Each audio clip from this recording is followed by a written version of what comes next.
Every single day we plug in our phones, our laptops, our coffee makers. We don't even think about it.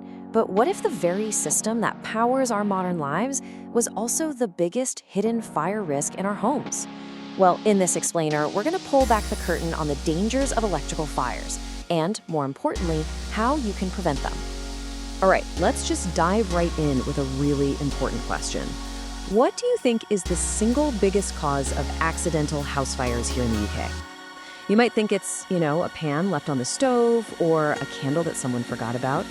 The real answer, though, might not be what you expect.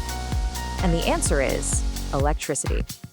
It might sound surprising, but according to Electrical Safety First, faulty electrics are to blame for more than half of all accidental house fires. Just think about that. The wiring behind our walls, the sockets we use every day, they're a bigger risk than any other single cause combined. And that's exactly what makes it such a hidden danger, right? Unlike a smoking pan on the stove, electrical problems are often completely out of sight. They're lurking behind our walls, inside sockets, or deep inside the appliances we count on every day. So what's actually going on here? Well, it usually boils down to two main culprits: faulty, aging wiring, and circuits that are just completely overwhelmed by all our modern gadgets. And the most dangerous part? These problems can develop silently, giving you absolutely no warning signs before a fire starts.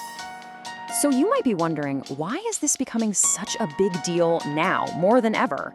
The simple truth is, our homes and our habits have changed so dramatically, but in a lot of cases, our electrical systems just haven't kept up. And this, right here, really gets to the heart of the problem. On one hand, you've got lots of us living in older homes with wiring that could be decades old.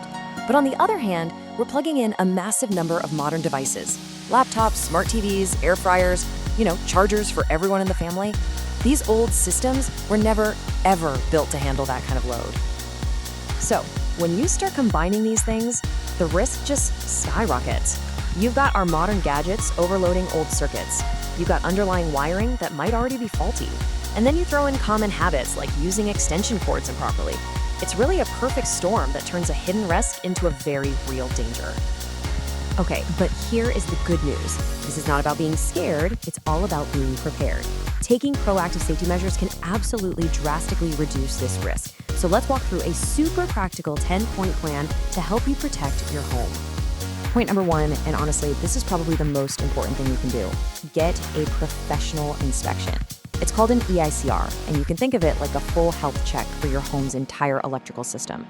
Having this done every 5 to 10 years is truly the best way to find those hidden faults before they turn into a disaster.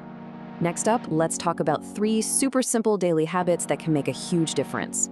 Point 2, just give your appliance cords a quick look now and then for any frayed bits or damage. Point 3, never ever daisy chain extension leads by plugging one into another. That is a classic way to overload a socket. And point 4, always unplug things that generate a lot of heat, like irons and portable heaters, as soon as you're done with them. And that brings us perfectly to point 5. It's a simple rule of thumb that prevents a really common cause of fires. Portable heaters need space to breathe.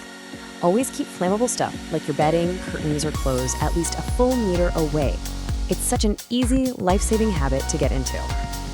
All right, the last few points on our plan are all about using your systems correctly.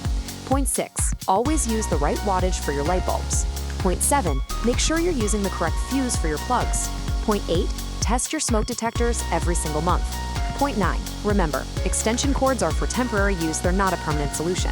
And finally, point 10, when you get a new appliance, register it online. That way, you'll get notified right away if there's ever a safety recall. Okay, so we've covered a ton on prevention, but what if the worst happens?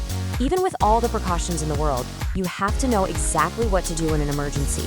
How you react in those first few seconds is absolutely critical.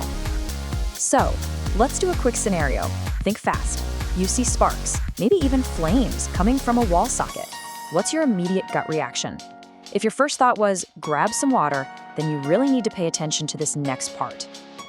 This is, without a doubt, the single most important thing to remember. Never, ever use water on an electrical fire. Water conducts electricity. If you throw it on the fire, you could get a severe electric shock, and you'll probably make the situation much, much worse. So the correct thing to do is follow these 3 steps and do it without hesitating. First, if the fire is tiny and you have a Class C extinguisher, that's the type for electrical fires, you can try to use it. But if there is any doubt at all, your only priorities are Step 2, get everyone out, and Step 3, call 999 once you're in a safe place. All right, let's bring all of this together into one final, really essential takeaway. See, this isn't about adding another worry to your plate. It's about shifting your entire perspective. The whole goal here is to turn that anxiety you might have about hidden dangers into confident, proactive awareness. Once you understand the risks and start building these simple checks and habits into your routine, you are taking control of your home's safety. So we'll end with this thought. Right now, as you're listening to this, your phone is probably plugged and charging somewhere nearby. This question is more relevant than ever. But now, by applying what you've learned here, you can take the steps to answer that question with a confident yes.